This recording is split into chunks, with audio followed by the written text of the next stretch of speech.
From religion to wrestling, gumbo to grits, politics to poetry, and all things Southern in between, this is Take on the South. Produced by the Institute for Southern Studies and hosted by the College of Arts and Sciences at the University of South Carolina, Take on the South examines the highs and lows of the American South, examines the truths and fictions of the country's most distinctive region, and picks the brains of some of its most accomplished students. To understand the South, you need to take it on, and that's what we'll be doing. Join us as we take on the South.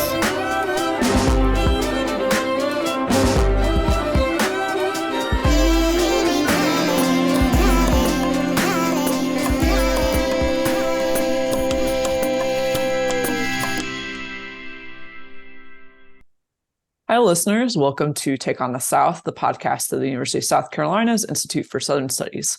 I'm one of the hosts, Emily Allen, and I'm excited to share with you one of my conversations about music history and culture of the South. Our guest for this episode is Brigham Matthews, who is a writer, radio host, and the founding director of the nonprofit Southern Music Research Center. He also is the book Magic City, How the Birmingham Jazz Tradition Shaped the Sound of America with the University of North Carolina Press. So thank you for joining us today, Brigham. Sure. Thank you for having me. Yeah. And can you tell us a little bit about your background and how you became involved in Southern music research, generally speaking? Well, I grew up in Montgomery, Alabama. I've lived in Birmingham for about 20 years now, or almost that. And I don't know. I was always, even as a kid from maybe middle school-ish onward, kind of obsessive about music. But I guess for me, the turning point was in 10th grade, I came across Woody Guthrie for the first time, and from there discovered the Folkways Records catalog, and from there kind of my whole kind of world expanded in lots of different directions with a growing interest in music that comes from a place and music that is rooted in history and how to understand music through its history and its geography and all sorts of things like that. So ever since, I've been really interested in those questions and in those sorts of localized, regionalized, down home, or whatever you want to call it, music. And I've also always written, even from a young age, was putting together little homemade books. And so even before the music, my real dream was to write. That's what I wanted to do more than anything. So at some point, putting the two together and writing about music just sort of made sense. And the Folkways thing, I think that's probably where I first started thinking about music in terms of place.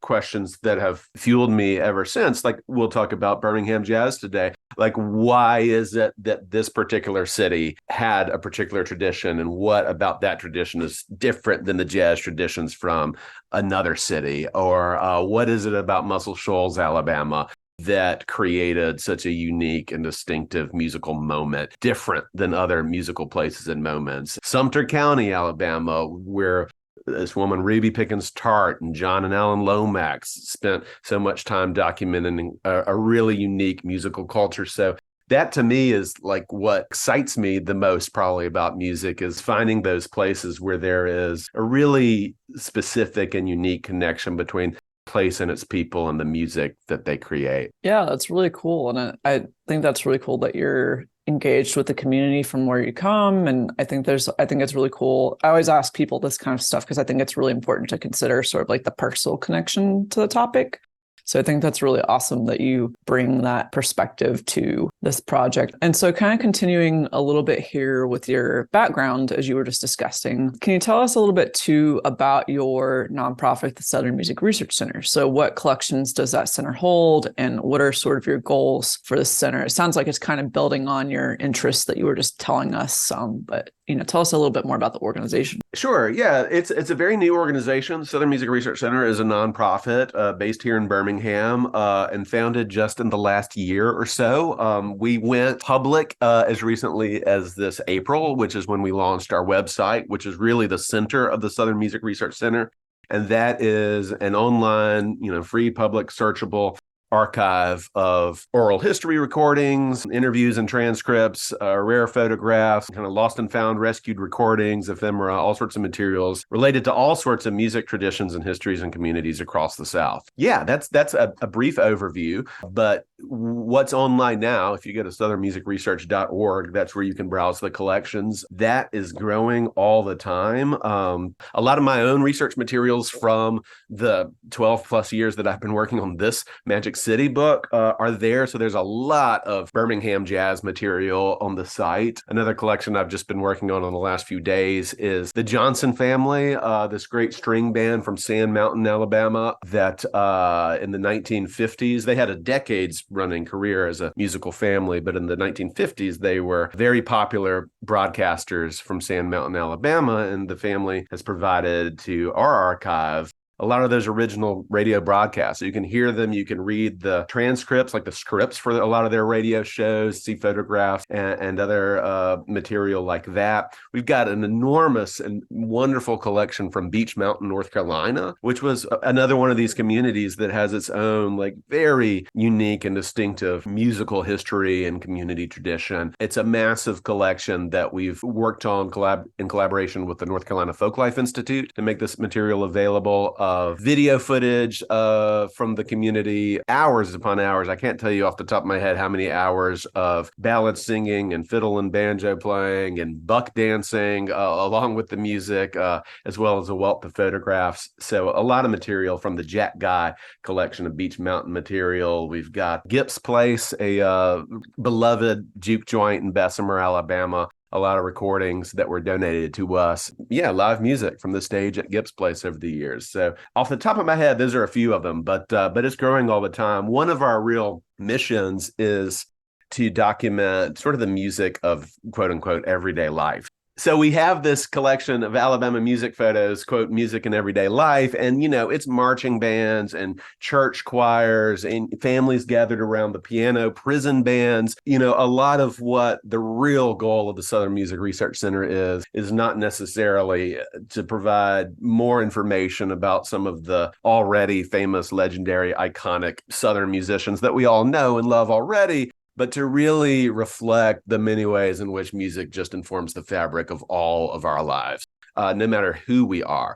And so part of what we do is to kind of provide a service of if an individual or a family or a community has a stash of family photos or home recordings or flyers from some beloved old venue, we can digitize that material. We can provide an online home for that material. We can also provide, if those donors are interested, physical, permanent, institutional archival home for that material. So again, it's a very new organization, but as it grows, or as any of your listeners hear this, encourage them to reach out to us if they've got material they'd like to have preserved. That's what we're here for. Yeah, and I think that's a lot of what you're saying is so important too, because I feel like traditionally archives, you know, have this sort of priority, or it's like there's this question of who is worthy of being archived, what is worthy of being archived. Like there's kind of traditionally been sort of this sense of, you know, the archive is so constructed, at least if it's like such a long-standing one. So I think what you're offering, it sounds like, is a really important way of being more inclusive in terms of who and what kind of musics are worth being archived, right? There's a sort of, I think I like that you're kind of with the website, and like it sounds like you're doing a lot of like engagement with, you said, the everyday experience. I think that's a really unique and important form of archiving that we don't see enough of, or historically haven't. So I think that's really awesome what you're doing with the research center. Well, thanks. Yeah, I'm excited about it.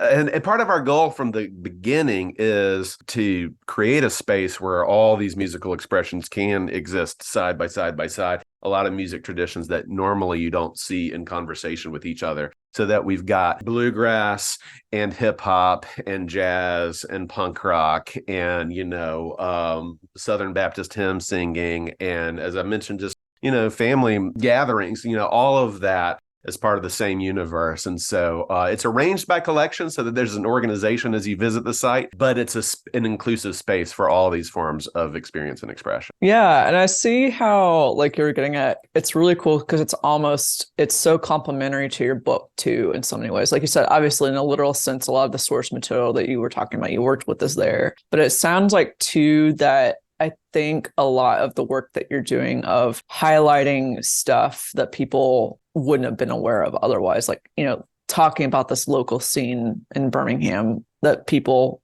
are interested in probably learning about, and like what you're doing with that center. And just to kind of shift gears to the book, because people might not be as familiar with the specific jazz scene, can you tell us a little bit about the background here for that book and for the Birmingham jazz scene? What eras do you discuss in the book, and what was the jazz scene in Birmingham and maybe the city more generally like during that time? Sure. And that's why I wrote the book, is because people don't think of Birmingham when they think of jazz, and people don't think of jazz when they think of Birmingham. Yet Birmingham was, for many years, for at least a large chunk of the 20th century, it was an essential player in the world of jazz. It had, again, its own very unique community tradition, a very profoundly influential community tradition that helped kind of filter out to and shape the larger world of jazz. But again, a tradition and a community that has been forever unsung, right? So, and I stumbled into that story personally some years ago when I met a man named Frank Adams, Doc Adams, who passed away in 2014 at the age of 86. He was kind of one of the last links to kind of the heyday of Birmingham's jazz community. And Doc, as I and many other people knew him, when I met Doc, and he was 80 years old at the time, he was, among other things, giving tours at the Alabama Jazz Hall of Fame, which is a community museum, performing arts center based in Birmingham, and devoted to telling the story. So the first that I knew anything of a Birmingham jazz tradition was when I first walked in the doors of the Alabama Jazz Hall of Fame and met Frank Adams, who I happened to take one of his tours. I was his only guest that day as a tour guide, but for about an hour and a half, he walked me through some of his own personal experience of that music, but also through the larger community tradition, and convinced me by the end of the tour that this was a really important, mostly untold story outside of the walls of this particular facility. And so Doc and I ended up collaborating together on a book that was released in 2012 entitled Doc, which was an oral autobiography based on what followed from our first meeting, which was a year and a half of weekly recorded interviews. And those interview transcripts became the foundation of our book. By the time we had finished writing that book, we both agreed that there's still this kind of larger story waiting to be told of what was it about Birmingham, and why did this tradition emanate from this city. And so that's what this new book that I've kind of been working on ever since is all about. To speak a little bit to your question about what was the Birmingham jazz scene historically, part of what makes it so unique is that Birmingham, its jazz tradition is rooted deeply in the city's segregated Black schools. In general, and I make this point in the book, the role of Black schools and educators in the era of segregation in shaping jazz in general is a story that needs to be told more. But in Birmingham specifically, I don't know of a place where that story is more evident than in the story of Birmingham. A lot of it comes down to a guy named Fess Watley, at least as a starting point to tell the story. John T. Fess Watley, Fess nickname for a professor. He taught at Industrial High School from 1917 into the 1950s. He was hired as a printing instructor, but he was also a musician and a band leader, and he right away instituted a music program in that school to train musicians and to train them professionally. The name of the school, Industrial High School, reflects the fact that it was part of the Booker T. Washington sort of philosophy of industrial education of the day. So that the idea was that students,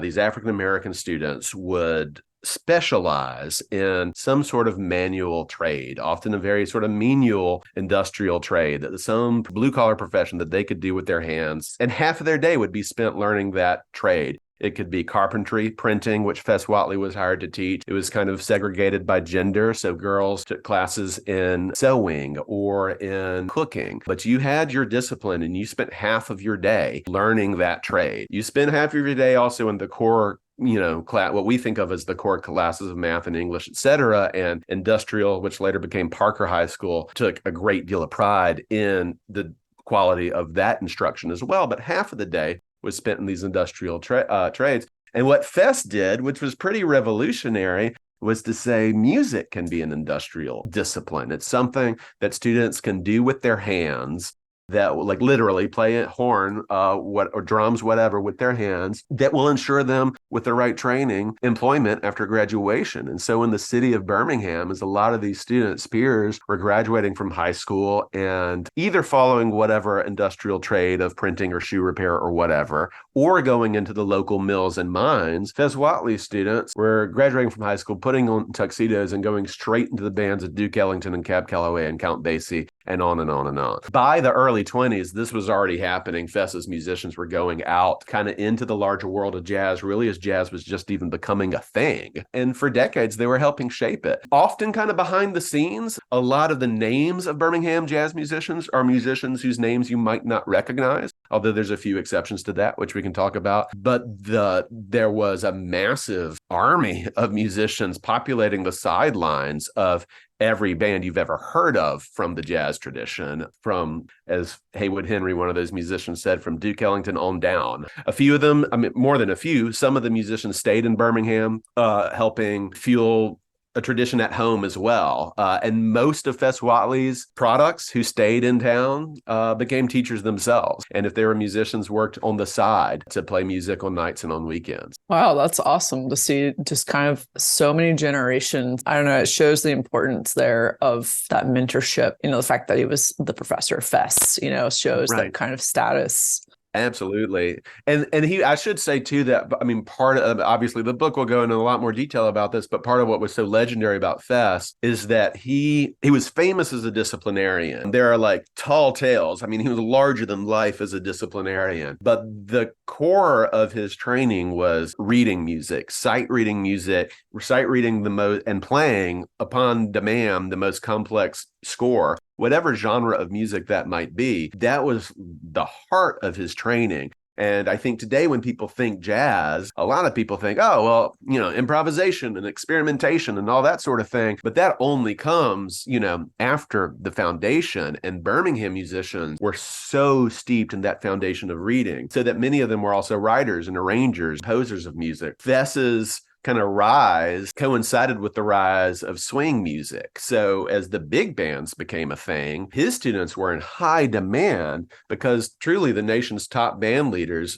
some of the names I just named, whether it's Count Basie or, you know, Cab Calloway, Fats Waller, whoever, they knew that if you came from Birmingham, you knew how to read music, you were a professional, you knew how to dress, you showed up on time because you had this rigorous training. You were a member of the union. So it was this whole sort of professional package that was the brand that Fess Whatley and later other Birmingham teachers were sending out into the world. Yeah, and just the sheer number of opportunities that granted a lot of these musicians is really awesome. I see what you're saying about how it's almost like an industrial thing. That's really interesting to hear about that background, like from the school context, because that explains a lot why there was such a surge of musicians, I guess. Right. Oh, yeah, absolutely. And it's a really wonderful kind of subversion of the whole idea of industrial education, which, you know, to modern ears, like sound, I mean, the industrial education was created, you know, in Booker T. Washington's kind of concept to cast down your bucket where you are and take advantage of the limited advantages that are available to you now.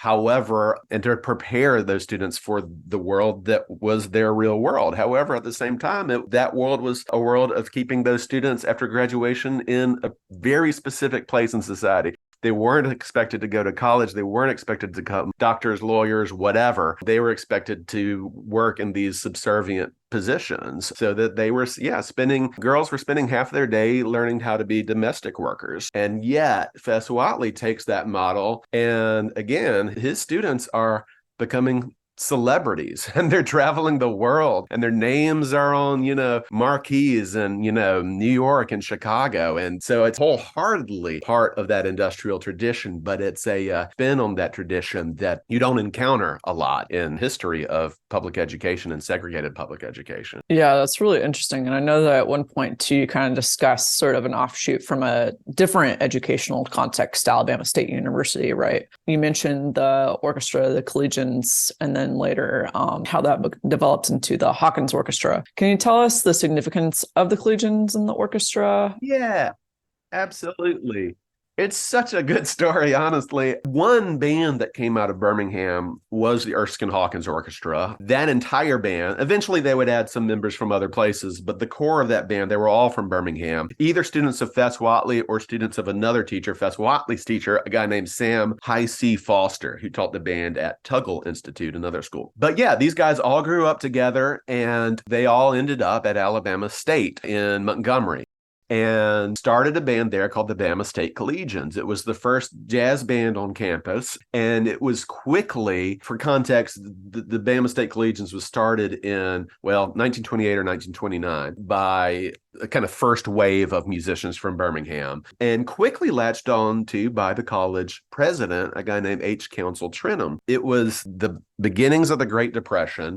And this school was in dire financial straits and struggling to keep its literally to keep its lights on, to keep its teachers paid, to keep the cafeteria stocked, and all that sort of thing. Black colleges in the state were not receiving financial assistance in the Depression from the state government, while it is, showing some support to some of the white institutions. And so it's a moment of crisis in the history of this school. This band arrives on campus, and H. Council Trenholm sees them as part of the solution, the financial solution to Bama State. And the band, whatever they were called to begin with, they're quickly redubbed the Bama State Collegians. And they go to work for the school. They are all offered full scholarships. They are given tuxedo uniforms and a bus.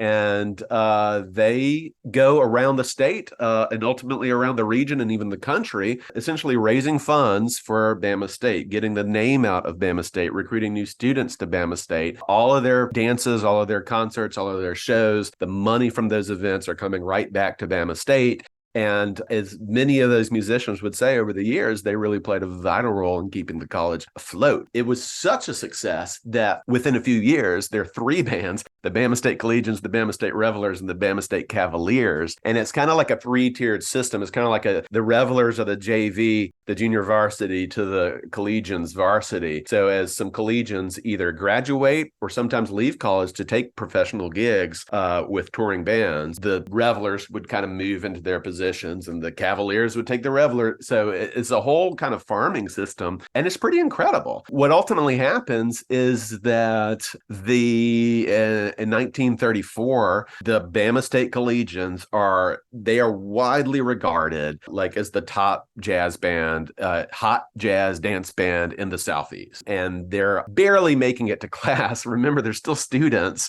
But they are on the go all the time. As an aside, a really fascinating thing at the Alabama State University archives in Montgomery, today you can go and look through the papers of Henry Council Trenholm, and you can see that the college president himself was serving as their manager. And there are just mountains of correspondence where he is booking their gigs for all three bands at once. And I don't know how he could do it all, but he did. But it also shows you how significant this band was to the college, that so much of the president's time was spent in coordinating the schedules of these three bands. Anyway, the Bama State Collegians ended up going up to New York City to play some shows, and they were such a hit that they decided to stay. They sent their bus back home eventually.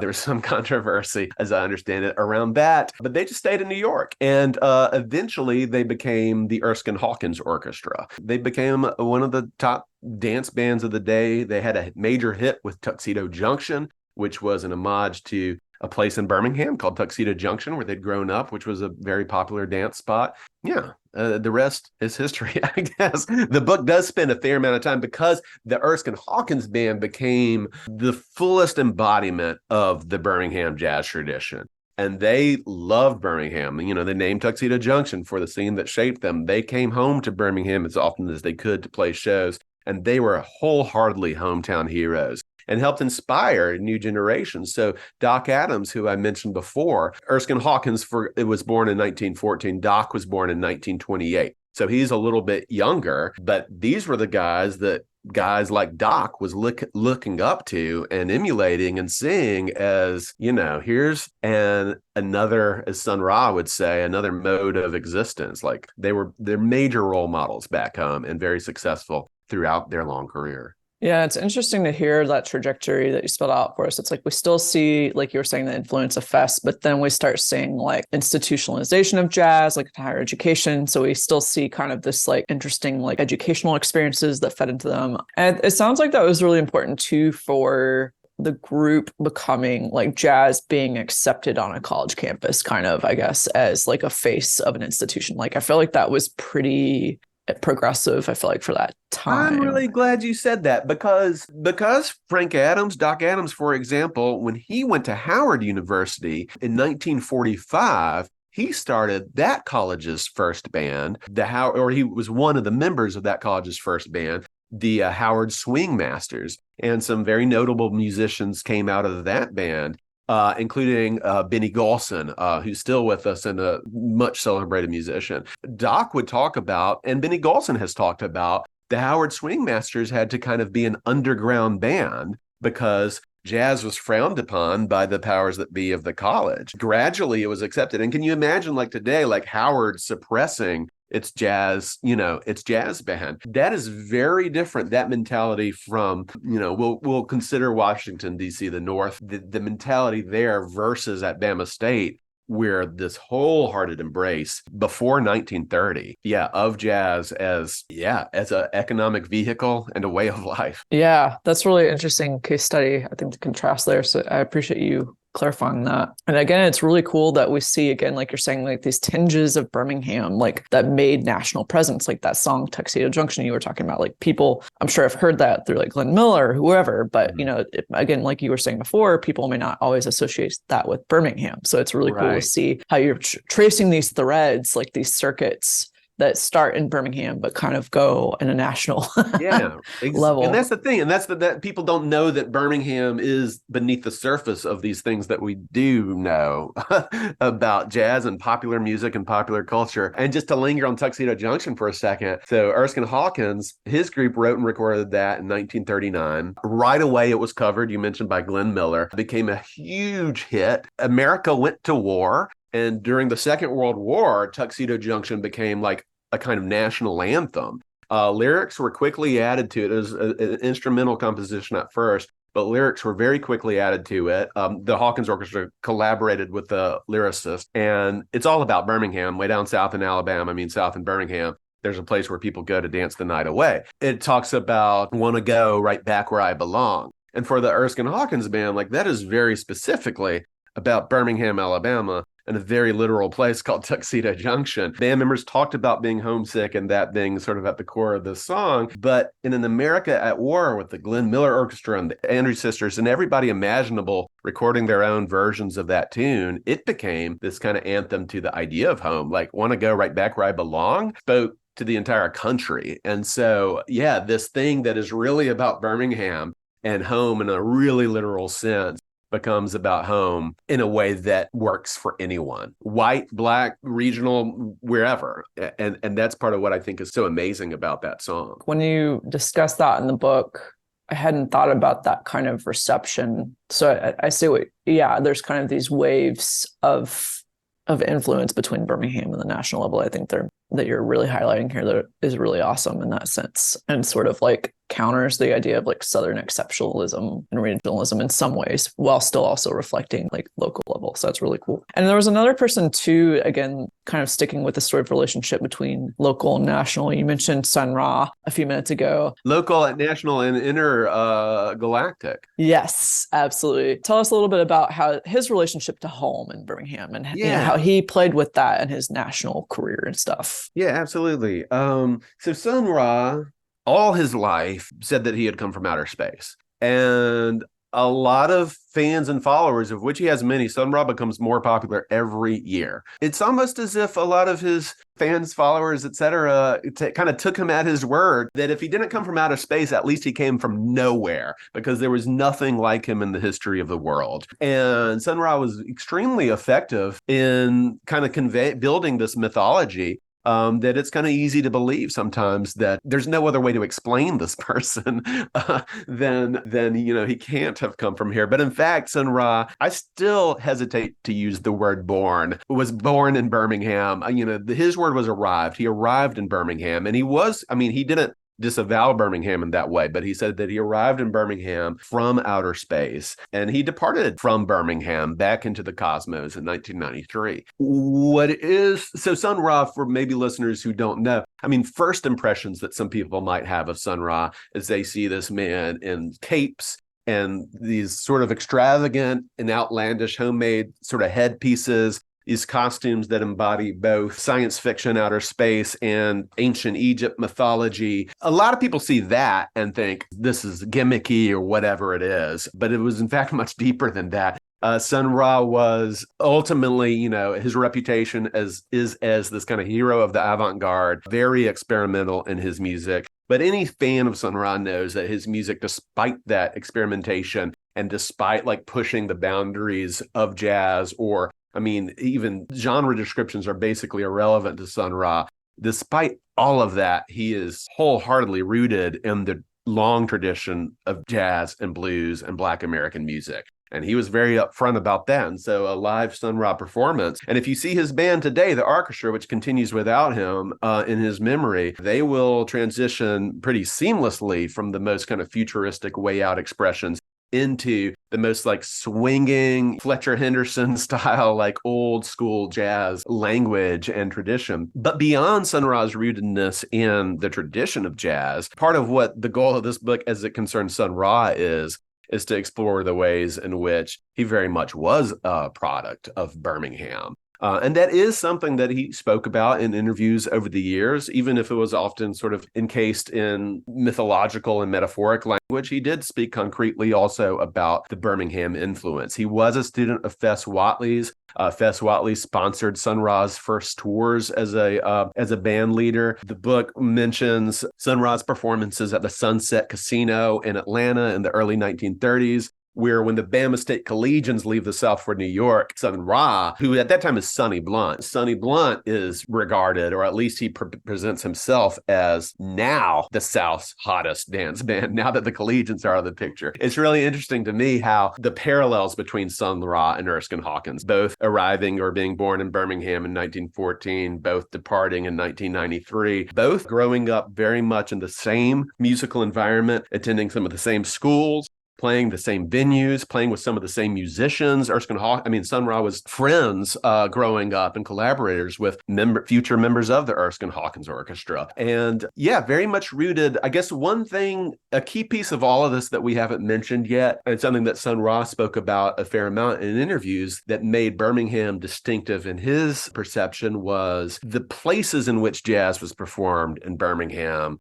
was sort of in these elite society functions. The African-American fraternal organizations, the Masons, the Oddfellows, the Elks, these were made as they were across the country, but in Birmingham, these were very much major supporters of the local musical culture. And so Fess Whatley's world was very much a world of society dances. And Sun Ra grew up very much in that world as well. He said, we weren't playing bars and taverns in Birmingham.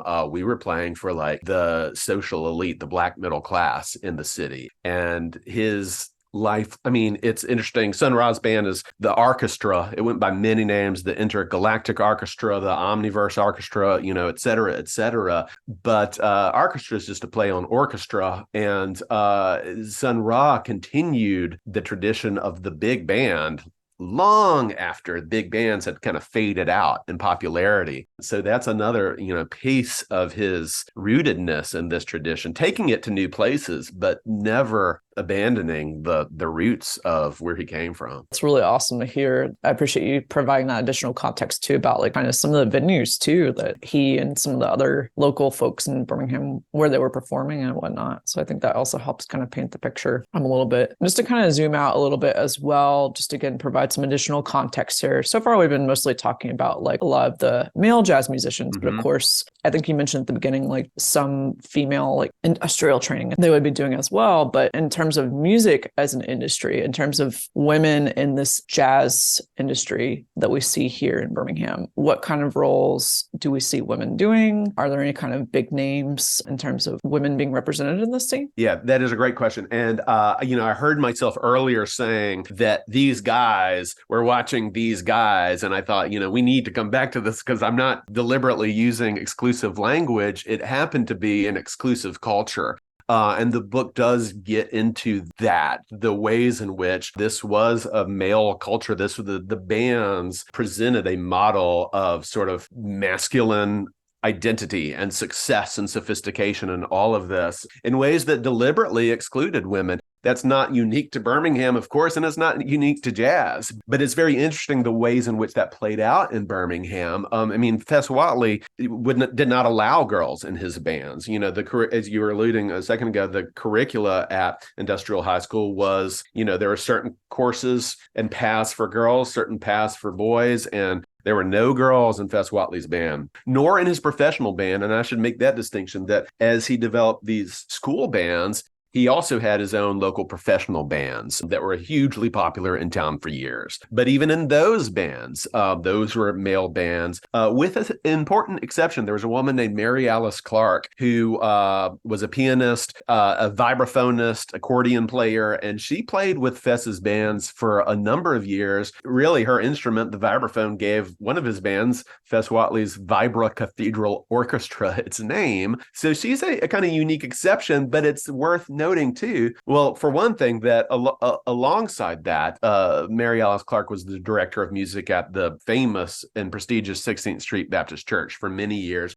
Her mother before her was a director of music at that church. She was an organist, piano teacher, etc. But also kind of playing some jazz on the side. In the 1980s, the Alabama Jazz Hall of Fame attempted to induct her into its Hall of Fame, and she declined, saying, "I'm not a jazz musician. I'm an orchestral musician." So there is this idea like that jazz was for men, but that women did something else. Even if, like in her case, she actually was participating in that world, there's something not quite proper about that labeling.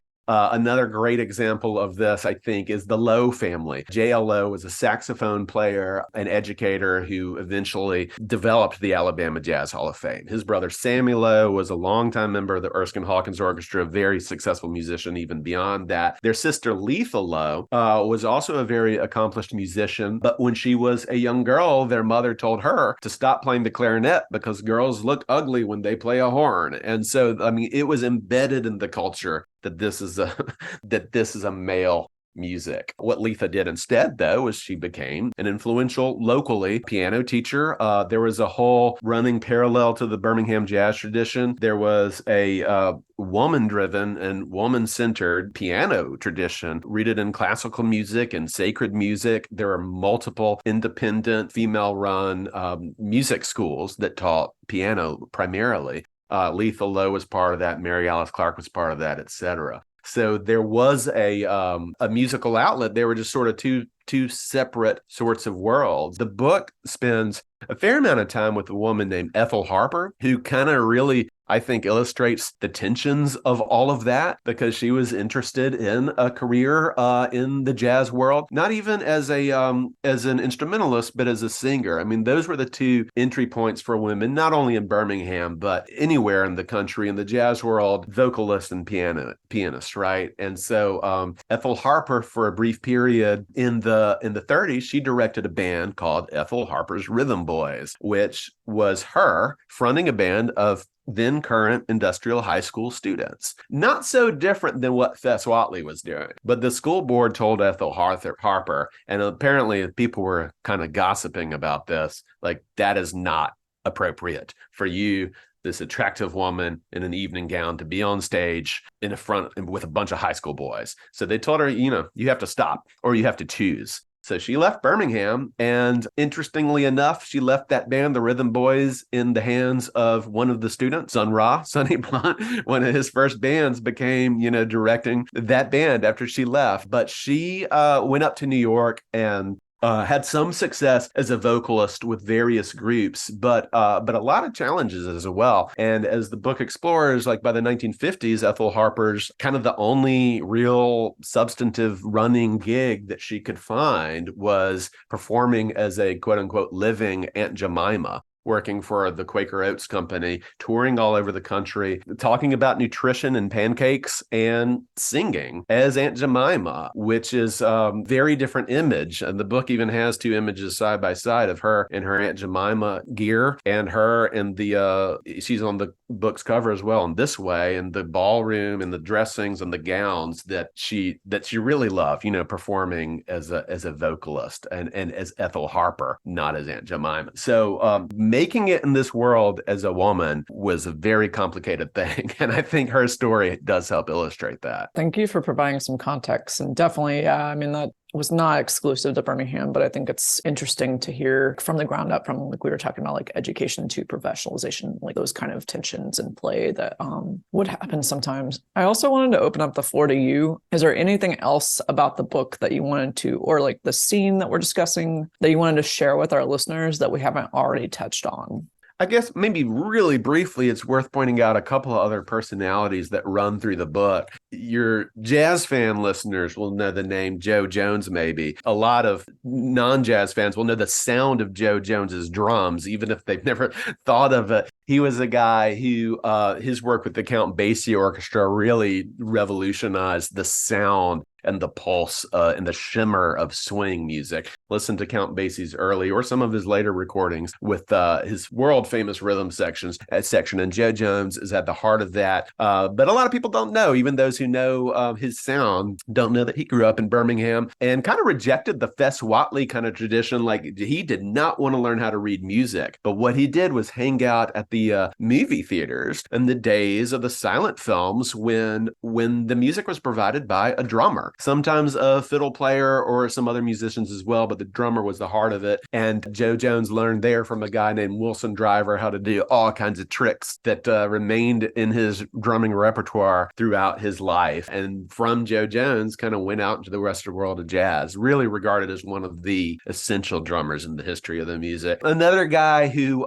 this book attempts to bring some attention to is Teddy Hill, who was one of the first musicians to leave Birmingham and really become a success story. I talked about Doc Adams watching the Erskine Hawkins Orchestra when they came home and saying, I want to be like those guys. The Erskine Hawkins guys were watching Teddy Hill, and Fess Whatley had a framed portrait of him in his classroom and would get postcards from around the world from Teddy Hill and other musicians and hold them up as examples of what musicians can be. Teddy Hill was not necessarily the most notable instrumentalist, but as a band leader, his band, the Teddy Hill Orchestra, is largely forgotten today, but it launched the careers of numerous musicians whose names we know, like Dizzy Gillespie. And after retiring his baton in 1939 as a band leader, he became manager of a place called Minton's Playhouse, which became the ground zero for the development of bebop. And a lot of that, as the book gets into some of the details, has to do with Teddy Hill's management styles and his ideas of how to use that space as a space for musicians to come in and jam and express themselves, musicians who were sidemen. And again, there's more of that chauvinistic language that's baked into all of this, but the sidemen of the famous band, Duke Ellingtons and Cab Callaways and Count Basie, all their musicians were coming in at night to play at Minton's and do something new and different. And Teddy Hill's part of that story. So the bulk of this Birmingham jazz history is really the swing era. But as we see with Teddy Hill and Sun Ra and others, that tradition continues in various expressions and forms for many years after swing as well. Awesome. Well, thank you so much for telling us about this fantastic book and the scene. And I hope our listeners will take a read and definitely check it out. And thanks for talking with us on Take on the South. Absolutely. And can I just say one other thing, just to cycle back to where we started? If readers want to see, hear, or know more, southernmusicresearch.org, there are lots and lots and lots of photos, newspaper advertisements, oral histories, many interviews with Doc Adams talking about some of this stuff in his own voice. There's a whole kind of another way to experience the history is to go to southernmusicresearch.org and kind of rooting around and seeing what's there. And I think that's so cool that you have both of these different complementary facets of this project. So thank you for telling us about all these amazing resources. Well, you bet. And thank you very much for having me. I've enjoyed this a lot. Yeah, no problem. You just heard an interview with Brigham Matthews, who's the founder of the Southern Music Research Center, as well as author of Magic City, How the Birmingham Jazz Tradition Shaped the Sound of America, published in 2023 by the University of North Carolina Press. And this is Emily Allen, and I'll catch you next time here on Take on the South.